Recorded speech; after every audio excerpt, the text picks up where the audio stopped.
Good morning, everybody. Thank you for joining me for our Sunday morning angel message. Um, I had like a few different topics coming in to talk about with you guys, so I ended up pulling a card just to narrow down what are we going to talk about, because I can't talk for hours over this. Excuse me. So, the card that I ended up pulling, I felt really drawn to grab from my archetype deck by Carolyn Mice. It's called Archetype Cards. And this is amazing, amazing, amazing. If you have not done archetypical work for yourself, hit me up. Not to like plug myself here, but I am, I guess, because it's amazing. You learn so much about yourself and the different archetypes that you embody. And the whole point of learning your archetypes is so you learn the light aspect and the shadow aspect. And the shadow aspect isn't to shame or belittle, but it's just to go. It's to give you insight to go. Oh, I see what I did there. Oh, I see what I did there. So the shadow aspects are just places where we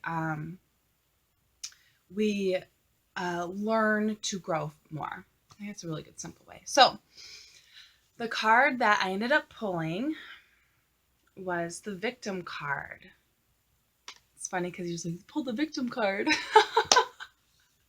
I really did. I pulled the victim card. So, and this does not surprise me. We're talking about boundaries this week and victimhood. It's so easy to fall into that. Feels like my thing's crooked. It's so easy to fall into the victimhood. I'm going to read the light attribute and the shadow attribute. So the light attribute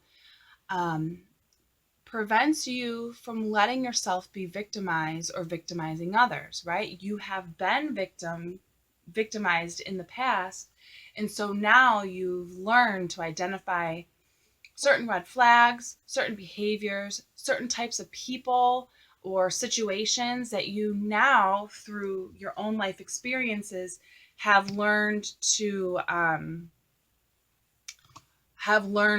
not put yourself in that situation anymore. The shadow attribute is playing victim for positive feedback in form of pity, inability to maintain personal boundaries. So this is why boundaries is so important when you are healing from or moving forward. And this is really big in like a toxic relationship, toxic friendships, toxic relationships. That can be romantic or, family, friends. But it's placing these boundaries because when you are empowered enough, you are so self assured and confident enough to place this boundary, you have shifted from victim to, I'm going to say warrior, because that's what I've been, my thing lately has been the warrior. So you're shifting from victimhood to warrior mode. You are going to defend yourself and you're going to defend others. So let me see, what am I hearing from spirit? Talk about this. So, victim. This is to catch yourself, and this could be when you're telling a story about something. Maybe you're just catching up your girlfriends about the week, and then you catch that when you're talking about your stuff, that all this is like, oh, woe is me. Oh, woe is me. Look what they did to me. Look what they did to me. Look what they did to me. And you can stop and say, geez, I don't want to sound like that. Like I don't want to go hang out with my girlfriends and all I talk about are all these bad things that are happening to me and I'm the victim, right? So this is that shadow aspect where you can go, okay, whoa, I see what I did there. And I don't want to do that because manifestation wise, right? Whatever you give whatever you give attention to attracts more of that. So in manifestation, law of attraction, you go, well, gosh, if all I do is focus on talking about what I don't want, then I'm going to keep getting more of what I don't want. And if I want to be empowered, but I keep flipping in this victim mode, how am I ever going to be an empowered warrior? But I'm also getting the message that this is also a type of person that you might want to avoid. And what do I mean there? I mean that we were talking about boundaries and narcissists and just toxic, abusive people. There's a form of narcissist type of person who they play the victim role. They call this would be like a covert narcissist, where at first they seem like this type of person, but over time their actions show you to be a totally different person, that they're a totally different person. They might seem or show that they have these values or lifestyle or whatever, but then over time that mask slowly starts to slip and you see that they're super selfish. They want you to cater to them. And you'll see that the way that they view everything, and this is from any story from childhood all the way up, everything that happens to them or happens to them. They are the victim. Woe is me, woe is me. And so this covert narcissist will play the victim in this like those animal I know they still make them. I'm thinking of the old school ones, the animal documentaries where uh they're like stalking their prey, right? Like the lion or whatever stalking their prey. Well, these type of narcissists, that's what they do. They basically play possum. They pretend that they're wounded. They pretend they're so victim, la la la la la la. And I think they believe that in some part. But they act this way, they portray it in this way to then, boom, jump and prey on you. You're their prey. They're gonna jump in and sink their teeth in. So just to wrap this up, victim. So to you, check yourself. Well, the light attribute would be learning from your past mistakes. When did I not listen to my intuition? When did I go against my morals? When did I whatever? And I got in a situation where I was victimized, and this can be big or small. Now I know not to do that thing.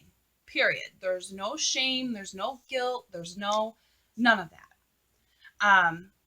The shadow attribute. So the light attribute, this live and learn and you move on. And if you can teach that wisdom to others and help them avoid that, that's the point, right?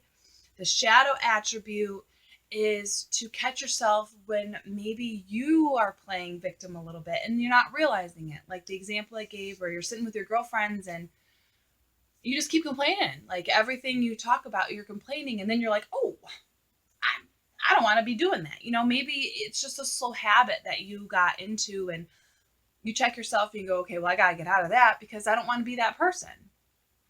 And then this would be, so that was internal. So external of you is to use that discernment and to,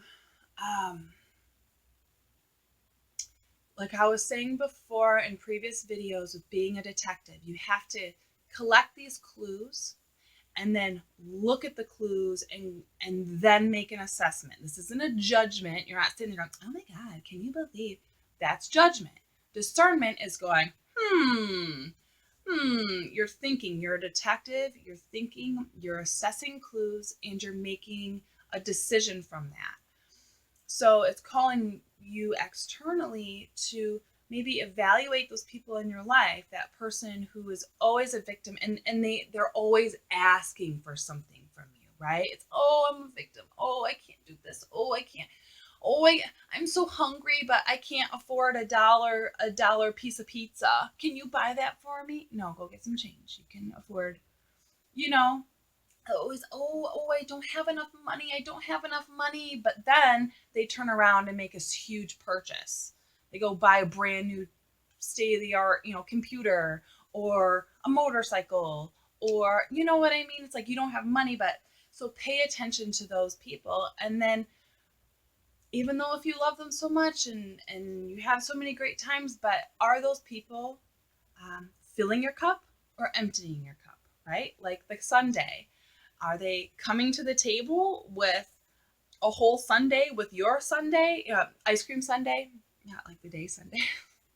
And are they bringing a whole sundae so then you guys have like a mega super sundae? Or are they coming to the table with a half a sundae or even an empty cup, an empty bowl? Um, so assess that, because then you know that this person is going to be more self-oriented instead of other people oriented, and you won't be a priority.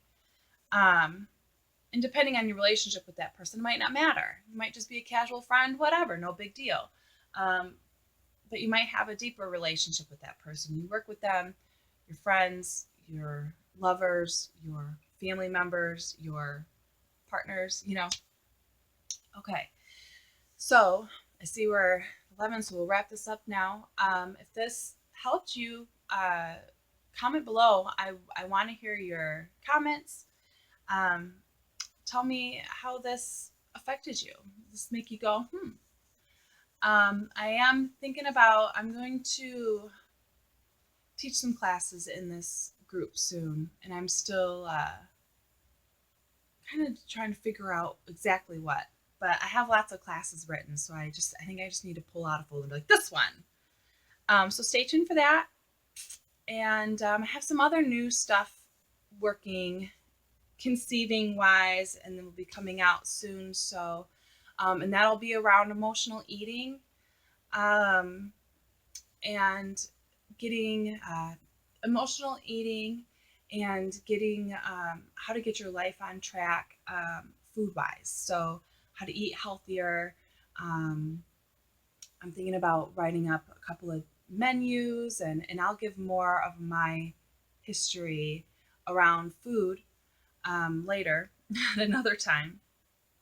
But yeah, so definitely drop comments below of what interests you, what you want to hear more about. I feel like there's something else, but I can't remember right now. So I hope you guys have an awesome Sunday and an awesome week ahead. And remember to look at the victim. Look at victim. Where does that show up in your life? Okay, take care, guys. Bye.